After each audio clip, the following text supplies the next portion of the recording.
Hello दोस्तों, स्वागत है आप सभी लोगों का राजस्थान एकेडमी पर। मैं प्रवीण सिंह आप सभी लोगों के साथ में। जैसा कि आप सभी लोग जानते हैं, लगातार एलडीसी एग्जाम, सीईटी एग्जाम, छात्रावास अधीक्षक second grade, first grade, third grade और एलडीसी ग्राम सेवक, पटवारी, विभिन्न प्रकार के प्रतियोगी परीक्षाओं के लिए आपके साथ में जुड़ करके आप लोगों के लिए मैथ्स और साइंस का जो पोर्शन होता है उसको आसान शब्दों के अंदर और काफी डिटेल में पढ़ाने का प्रयास कर रहा हूं। आज हमारी ये एलडीसी साइंस की 100वीं क्लास है। कौन सी क्लास है? 100वें नंबर की क्लास है, यानी 100th नंबर की क्लास है। आज हमने जो है साइंस के अंदर शतक मार दिया है। आज हमारी ये कौन सी क्लास है? 100वीं क्लास है। और पूरे यूट्यूब पर आप घूम करके देख लेना, इस प्रकार से सिस्टमेटिकली टॉपिक वाइज टॉपिक एक से लेकर के कंटिन्यूअसली सभी क्लासेस आपको किसी भी चैनल पर नहीं मिलेगी। लेकिन हमारे इस चैनल पर मां सरस्वती की असीम कृपा के कारण ही आज मैं जो है आप लोगों तक इस प्रकार से पहुंच रहा हूं कि आप लोग सभी मुझे बहुत ज्यादा प्यार दे रहे हैं और आप सभी लोग लगातार जो है अच्छे अच्छे कमेंट करके मुझे जो मोटिवेट करने का कार्य कर रहे हैं, उसके लिए मैं आप सभी लोगों का बहुत बहुत धन्यवाद ज्ञापित करता हूं। साथ ही साथ आज अपनी ये जो 100वीं क्लास है, ये मां सरस्वती के ही आशीर्वाद के कारण पूरी हो पा रही है। और ये कहें कि ये लगातार जो कारवा बना हुआ है ये पॉसिबल हो पा रहा है। हाँ, बीच में अभी अपनी जो है क्लासें मैं नहीं ले पाया था, उसका कारण आप सभी लोगों को मैंने बताया था कि चुनावी कार्यों में हमारी ड्यूटी लगने के कारण और ट्रेनिंग होने के कारण कई प्रकार के अन्य कार्य भी थे, शादियां भी बहुत सारी थी, तो इसलिए मैं क्लासें नहीं ले पाया था। अब अपनी पुनः क्लासेस शुरू हो रही है और आज की 100वीं क्लास जो है मैं अपनी मां सरस्वती जो है इन्हें अर्पित करता हूं। और इसीलिए मैं आप सभी से निवेदन करूंगा, जो भी विद्यार्थी मेरे साथ में लगातार जुड़ा हुआ है, कि वो आज दोनों अपने हाथ जोड़ करके अपनी आंखें बंद करके जो मैं बोलूं वो बोल करके ही आज की क्लास को मैं शुरू करूंगा। अब आपको जो है ये लग सकता है कि ये पता नहीं क्या करवा रहे हैं, लेकिन मैं अपने आप को यही मानता हूं कि ये ऑफलाइन क्लास ही चल रही है और ऑफलाइन में जिस प्रकार से मेरे पढ़ाने का तरीका है, मैं उसी तरीके से ऑनलाइन में भी पढ़ा रहा हूं। तो सभी अपनी आंखें बंद करके हाथ जोड़ के बोलेंगे कि हे मां सरस्वती, आपकी कृपा इसी प्रकार से हमारे ऊपर बनी रहे और मैं अपना जो पढ़ाई का कार्य है, जो मेरे अध्यापन का कार्य है, मैं उसे निरंतर जारी रख सकूं और आपकी हमेशा मेरे ऊपर और मेरे तमाम विद्यार्थियों पर ये कृपा बनी रहे। चलिए, तो ये मां सरस्वती को अपन ने जो है प्रणाम करके और प्रार्थना करके आज की क्लास को शुरू करता हूं। ये हमारा टेलीग्राम चैनल है, राजस्थान एकेडमी सिरोही नाम से।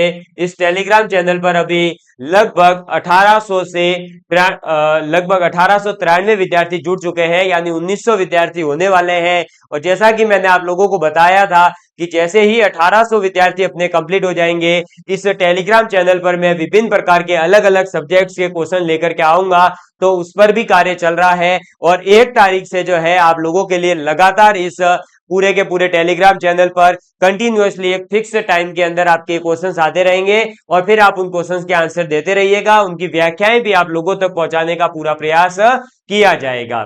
ठीक है, चलिए, ये मेरे द्वारा लिखी हुई एलडीसी की पुस्तक है जो आप लोगों के लिए मार्केट के अंदर अब उपलब्ध है, आप लोग ले सकते हैं। और साथ ही साथ अगर आप लोगों को ये पुस्तक अच्छी लगती है तो प्लीज फोटो लेकर के हमें भी जरूर शेयर करें, ताकि हमें भी आप लोगों से जो है मोटिवेशन मिले कि हाँ, विद्यार्थी जो है उस पुस्तक को पढ़ रहे हैं। और मैं आप सबसे यही निवेदन करूंगा कि जो हमारी ये 100 क्लासें हैं, ये 100 क्लासें लेने का उद्देश्य केवल और केवल इतना है कि आप लोगों को जो है free of cost quality content provide किया जा सके। वो भी जैसे ऐप में आपको सिस्टमेटिक प्रोवाइड किया जाता है, वैसे ही यूट्यूब पर भी। तो आपका भी एक कर्तव्य बनता है कि जैसे ही आपने इस पुस्तक को खरीद ली है, तो फिर ये नहीं सोचे कि बस अब वीडियो नहीं देखने हैं। अगर आप वीडियो नहीं देखेंगे तो आपको जो साइंस के कॉन्सेप्ट है वो कॉन्सेप्ट क्लियर नहीं होंगे और फिर आप ये सोचेंगे कि ये बुक तो जो है बहुत ज्यादा कनिष्ठ, मतलब एकदम कलिष्ठ लिखी गई है, बहुत ज्यादा डिफिकल्ट है, साइंस तो समझ में नहीं आ रही है। वो समझ में तब आएगी जब आप इस पुस्तक के अंदर लिखी हुई चीजों को और जो वीडियो में समझाया जा रहा है उनको समझने का प्रयास करेंगे। तो चलिए, अब आज की क्लास को मैं शुरू करने जा रहा हूं। उससे पहले मैं थोड़ा सा आपको जो है बता दूं कि अपन ने क्या क्या पीछे पढ़ लिया है। क्योंकि आज जो है ये 100वीं क्लास है, तो मेरा थोड़ा सा कर्तव्य बनता है कि आप लोगों को याद दिला दूं कि आप अपने लक्ष्य के लिए पढ़ाई कर रहे हैं और आप सभी का लक्ष्य है hostel warden, stenographer, LDC, CET.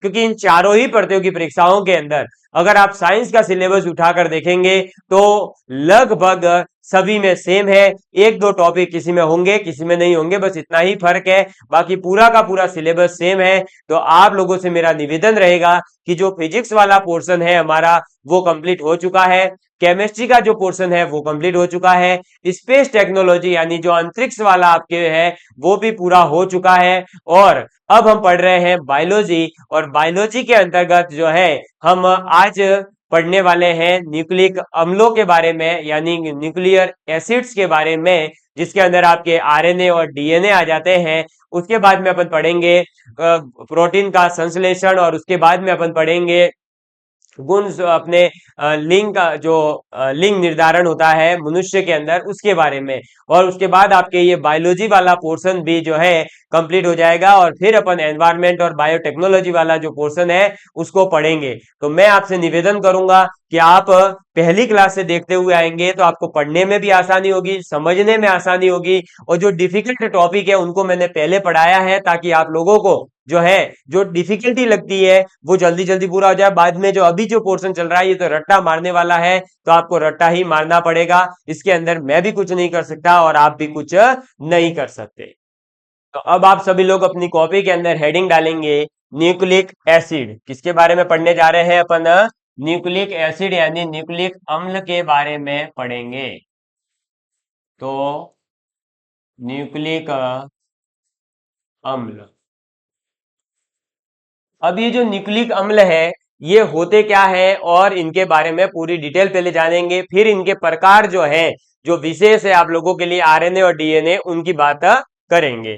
तो सबसे पहले आप इसके अंदर अब लिखेंगे कि ये न्यूक्लिक अम्ल होते क्या है। तो न्यूक्लिक अम्ल, न्यूक्लिक अम्ल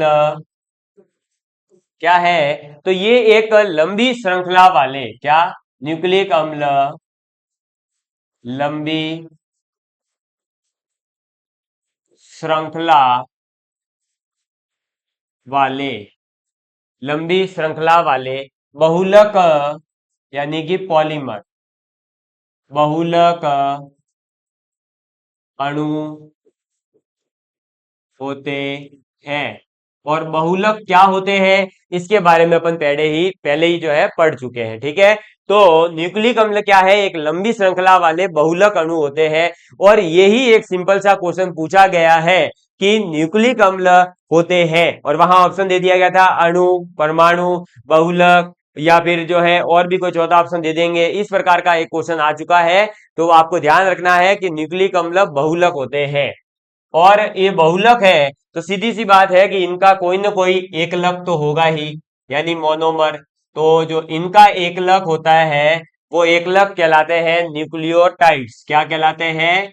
न्यूक्लियो, न्यूक्लियो एक न्यूक्लियोटाइड्स, ठीक है।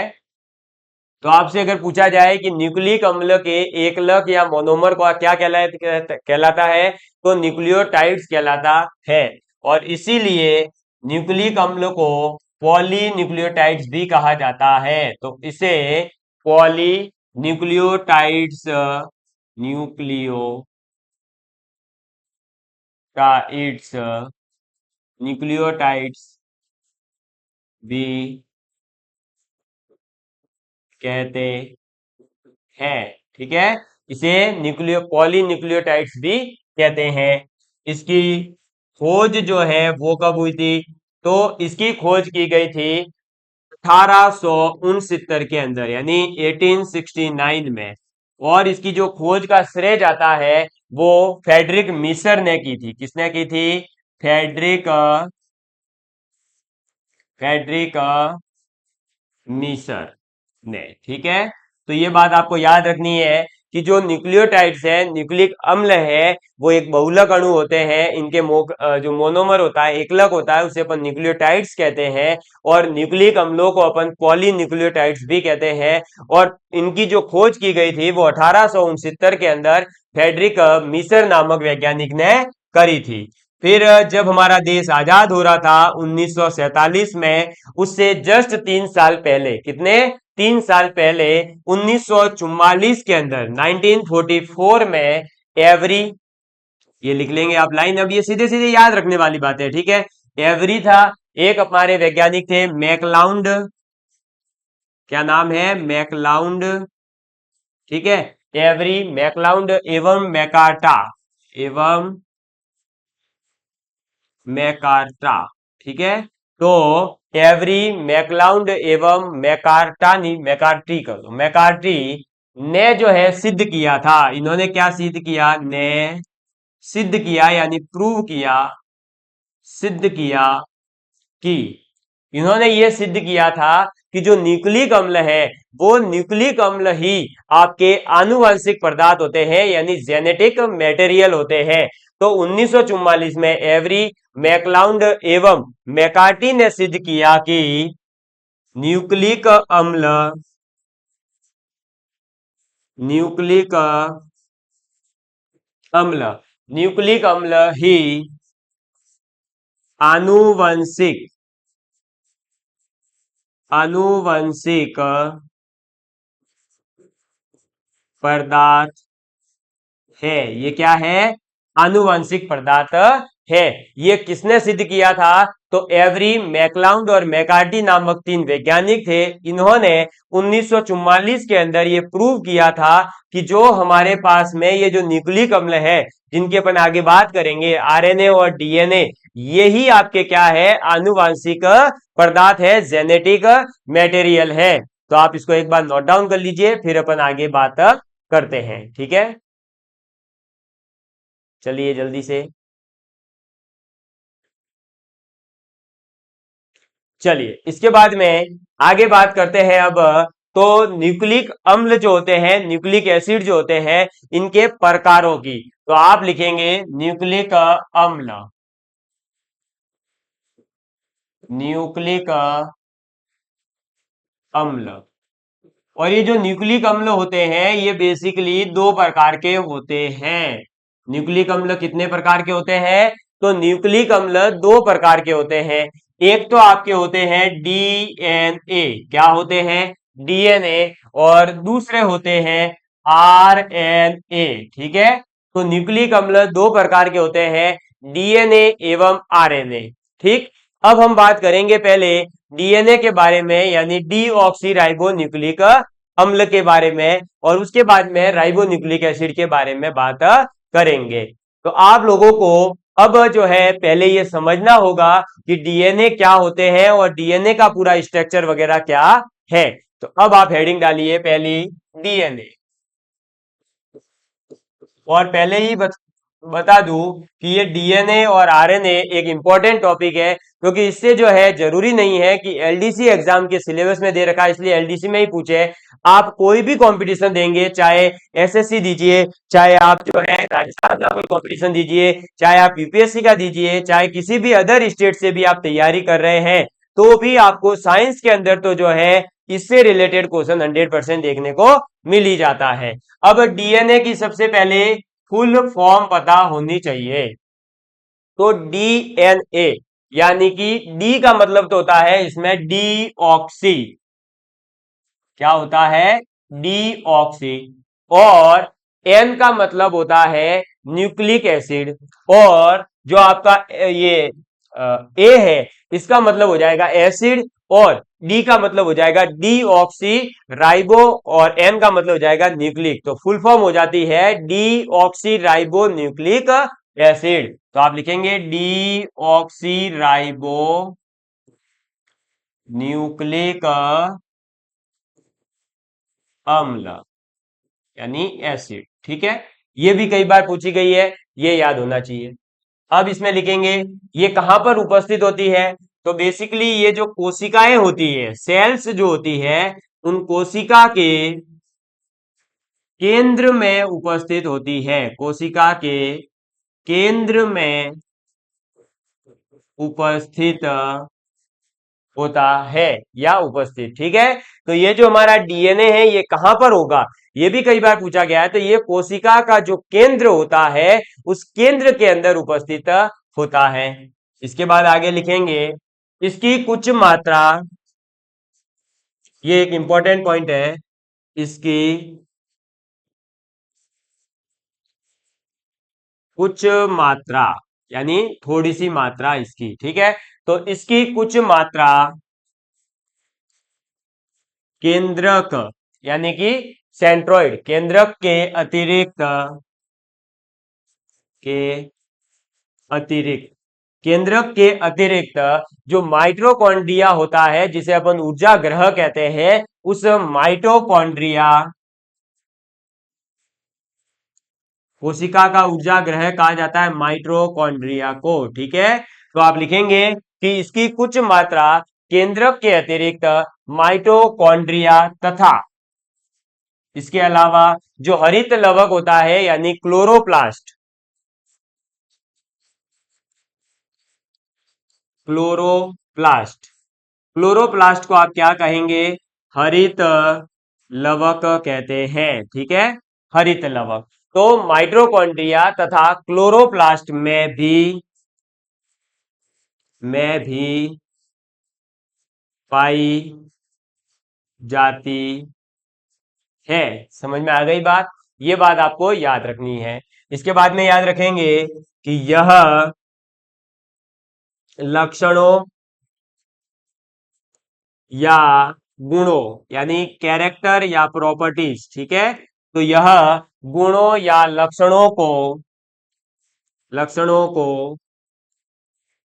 माता पिता यानी पेरेंट्स, ठीक है, तो माता पिता से जो आगे आने वाली संतान है, जैसे मेरे माता पिता से मेरे अंदर, आपके माता पिता से आपके अंदर, तो संतानों, इसको मैं एक बार, मुझे पता है ये बीच में आ रहा होगा, मैं गायब कर देता हूं। हो गया गायब सभी के लिए, कोई समस्या तो नहीं? हाँ, वरना कमेंट आएगा सर ये बीच में से हटाओ। तो माता पिता से संतानों में पहुंचाने, माता पिता से संतानों में पहुंचाने का कार्य करता है, कार्य करता है। समझ में आ गई बात, तो ये बात भी आपको याद रखनी है। तो क्या याद रखेंगे, मैं इसको थोड़ा सा ऊपर कर देता हूं। न्यूक्लिक अम्ल जो दो प्रकार के हैं, डीएनए और आरएनए। डीएनए के अंदर बात करें तो डीऑक्सी राइबो न्यूक्लिक अम्ल, और कोशिका में केंद्रक में उपस्थित होते हैं, और इसकी कुछ मात्रा केंद्रक के अलावा भी माइटोकॉन्ड्रिया और जो क्लोरोप्लास्ट है, हरित लवक है, उसमें भी पाई जाती है। और यह लक्षणों या गुणों को माता पिता से क्या करता है, जो संतान होती है, आगे आने वाली जो पीढ़ी है, उसके अंदर पहुंचाने का कार्य भी कौन करेगा, डीएनए करता है। इसीलिए आप लोगों को पता होगा, अगर आप लोग जो है कई सारे ऐसे आजकल मूवीज में भी या फिर अपने कई सारे एपिसोड्स भी है, जैसे पहले एक सीआईडी नाम का एपिसोड आया करता था, एक क्राइम पेट्रोल भी आया करता है, इस प्रकार के जो एपिसोड्स आते हैं उसके अंदर आपने देखा होगा कि कोई भी मर्डर वगैरह हुआ उनका फिर जांच की जाती है, तो कहते हैं ना कि इनकी डीएनए जांच की जाए। या आजकल अभी भी रियल लाइफ में भी कहीं पर जो है किसी का मर्डर वगैरह हो जाए या पता लगाना हो कि ये बच्चा किसका है, तो उसका डीएनए ही जांचा जाता है। वो डीएनए इसीलिए जांचा जाता है क्योंकि जो संतान के अंदर डीएनए आया है वो उसके माता पिता से ही आया होगा। अब माता पिता से आया है तो पता चल जाएगा कि माता पिता कौन है, क्योंकि डीएनए सभी का अलग अलग होता है, ऐसा नहीं है कि किसी का कॉमन होगा। समझ में आई बात, या किसी का जो है सेम टाइप का नहीं हो सकता। क्लियर, इसीलिए चलो इसको आप नोट डाउन कर लीजिए, फिर अपन आगे बढ़ते हैं। जल्दी से नोट डाउन कर लीजिए।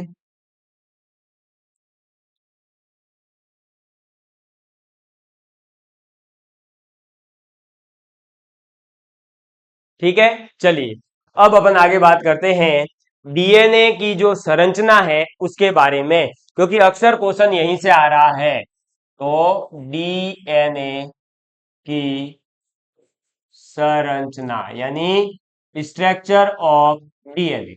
अब स्ट्रक्चर ऑफ डीएनए की अगर बात करें तो डीएनए की संरचना के अंदर बेसिकली तीन भाग है। कितने भाग हैं? तीन भाग। ठीक है। अब तीन कौन कौन से भाग है? तो सबसे पहला भाग आ जाता है नाइट्रोजन सार। क्या आ जाता है? नाइट्रोजन सार। इसके बाद में दूसरा नाइट्रोजन सार के बाद में आ जाता है आपका सुगर। क्या आ जाता है? सुगर। अच्छा, ये थोड़ा सही कर देते हैं। ठीक है। तो नाइट्रोजन सार के बाद में आ जाता है सुगर। और नंबर तीन पर आपके पास में आ जाता है फास्फोरिक अम्ल। क्या आ जाता है? फास्फोरिक अम्ल। ठीक है। तो डीएनए की संरचना में तीन भाग है, नाइट्रोजन सार, सुगर और फास्फोरिक अम्ल। अब सबसे पहले अपन बात करेंगे नाइट्रोजन सार के बारे में। किसके बारे में बात करेंगे? तो नाइट्रोजन सार के बारे में। और अक्सर इससे क्वेश्चन आता है, सीईटी के अंदर भी इससे क्वेश्चन आ चुका है, आपके एलडीसी में भी इससे रिलेटेड क्वेश्चन आ चुका है, क्योंकि ये बहुत ज्यादा जो है इंपॉर्टेंट भी है, साथ ही साथ थोड़ा सा कंफ्यूजिंग भी है। कुछ लोगों को ये जरूर कंफ्यूज करेगा, इसलिए आपको मैं बता रहा हूं कि डीएनए के नाइट्रोजन सार कौन कौन से हैं, सीधे सीधे याद रखना। और आरएनए के नाइट्रोजन सार कौन कौन से हैं वो याद रखना। और ये नाइट्रोजन सार कौन से बंध से जुड़े होते हैं, ये क्वेश्चन भी एग्जाम के अंदर आ चुका है। हाइड्रोजन बंध से जुड़े होते हैं, ये सब चीजें अपन आगे अभी देख रहे हैं। तो डीएनए की संरचना के तीन भाग है, नाइट्रोजन सार आएगा, उसके बाद में सुगर आ जाएगा, और फिर आपका फॉस्फोरिक अम्ल आएगा। अब अपन बात करते हैं नाइट्रोजन सार के बारे में। तो नाइट्रोजन सार जो है उसके लिए आप ऐसा टेबल बना दो ताकि आपको अच्छे से समझ आए। तो नाइट्रोजन सार, और नाइट्रोजन सार के भी दो भाग हैं बेसिकली। कितने भाग हैं नाइट्रोजन सार के? दो भाग है। पहला भाग आ जाता है प्यूरिन। कौन सा आ जाता है? नाइट्रोजन सार के दो भाग है, एक तो आ जाता है प्यूरिन और एक आ जाता है पिरिमिडिन। क्या आ जाता है? पिरिमिडिन। ठीक है। तो नाइट्रोजन सार के दो भाग है, प्यूरिन और पिरिमिडिन। अब जो प्यूरिन होता है, इस प्यूरिन के अंदर भी दो भाग आ जाएंगे, और वो दो भाग आपके कहलाते हैं, एक तो एडिनिन। क्या होता है? एडिनिन, जिसे आपको ए से याद रखना है कि ए होगा। एक होता है ग्वानिन। क्या होता है? ग्वानिन, जिसे आपको जी से याद रखना है।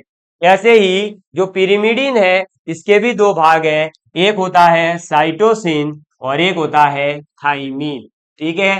तो इसके दो भाग कौन कौन से आ जाएंगे?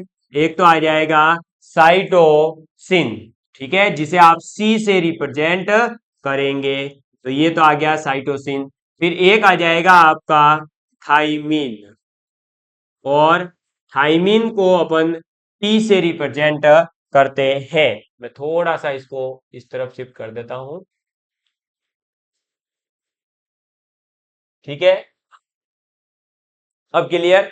तो थाइमिन, साइटोसिन, ग्वानिन और एडिनिन। तो अब याद रखेंगे डीएनए की संरचना के तीन भाग है, नाइट्रोजन सार, सुगर और फास्फोरिक अम्ल। नाइट्रोजन सार जो है इसके दो भाग होते हैं, वो कौन कौन से होते हैं? तो पहला होता है प्यूरिन और दूसरा होता है पिरिमिडिन। ठीक है। अब प्यूरिन के भी दो भाग होते हैं, और वो दो भाग कौन कौन से होते हैं? तो एक होता है एडिनिन और दूसरा होता है ग्वानिन। और पिरिमिडिन के दो भाग होते हैं, एक होता है साइटोसिन और एक होता है थाइमिन। थाइमिन को अपन टी से प्रदर्शित करते हैं, साइटोसिन को अपन सी से प्रदर्शित करते हैं, ग्वानिन को अपन जी से प्रदर्शित करते हैं, एडिनिन को अपन ए से प्रदर्शित करते हैं। ठीक है। इनको एक बार लिख लीजिए, एजीटी छाप दीजिए। ये अपने पूरा एजीटी आपसे जो है एग्जाम में इससे रिलेटेड एक या दो क्वेश्चन पूछे जा सकते हैं। ठीक, जल्दी लिखेंगे, फिर अपन आगे बात करते हैं। तो प्यारे दोस्तों, अब अपन बात करते हैं सुगर के बारे में। नाइट्रोजन सार के बाद अपने पास अब क्या आ जाता है? सुगर। तो सुगर क्या है इसके अंदर वो देखेंगे अब। तो दूसरा पॉइंट, सुगर। अब देखिए, सुगर की बात करें तो डीएनए में डीएनए में 2D oxy 2D oxy ribose 2D oxy ribose तथा तथा आरएनए में राइबोज क्या? तो आरएनए में राइबोज नाम की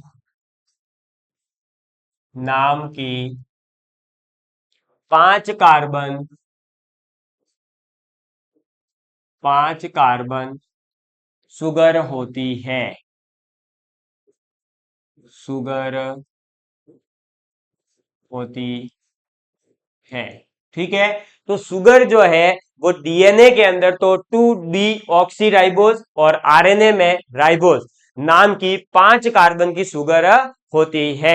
तो आपको याद रखना है अब सीधे सीधे कि कौन सी शुगर जो है किसमें होती है। तो 2D ऑक्सी राइबोज जो होती है वो तो आपके डीएनए में होती है, और आरएनए में कौन सी होती है? राइबोज होती है। और ये जो है कितने कार्बन की शुगर होती है? तो ये 5 कार्बन की शुगर है, ठीक है। तो मुझे उम्मीद है कि अब आप लोगों को ये चीज समझ में आ गई होगी। अब इससे आगे की जो अपनी बात है फॉस्फोरिक अम्लों की और जो इनकी संरचना की, उसके बारे में अपन आगे बात करेंगे अगली क्लास के अंदर। आज की क्लास कैसी लगी प्लीज कमेंट करके जरूर बताइएगा, और मिलते हैं अब अगली क्लास में। तब तक के लिए bye bye, love you all of you, please take care and please share with your friends. और अब से अपने प्यारे सभी दोस्तों को बता दीजिए कि सर वापस से आ चुके हैं और जुड़ना शुरू कर दीजिए। धन्यवाद।